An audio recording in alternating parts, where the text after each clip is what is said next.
60 alumnes de batxillerat de Mataró han vingut aquest matí a Girona a fer una classe d'història de l'art in situ. Però no només això, la seva eina de treball han estat els telèfons mòbils.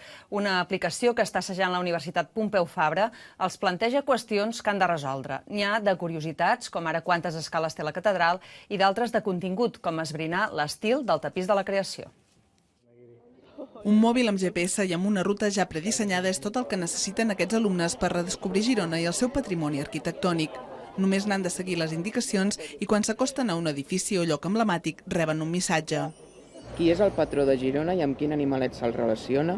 L'any 1285, Girona estava envoltada per les tropes franceses. I el que es fa tota l'estona és fer una comparació entre la ubicació de l'estudiant i la ubicació de les preguntes.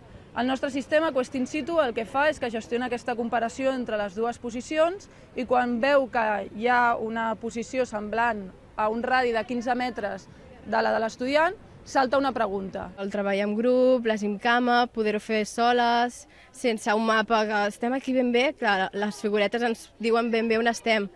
Aquesta activitat de geolocalització permet als alumnes avaluar els seus coneixements d'història de l'art o de cultura general, ja que per respondre a les preguntes han de fer memòria. Però si aquesta falla, poden recórrer a preguntar als passejants, tot i el risc que això representa. Teníem una pregunta sobre uns sarcòfags preromànics o no sé què, i llavors hem preguntat a la senyora, una senyora que semblava molt bona guia, perquè anava amb el seu micro i amb el seu... tenia aquí com un altaveu, o sigui que era molt professional. Bueno, doncs l'hem preguntat i s'ha equivocat, l'hem fet i estava malament. I ens han restat 0,33.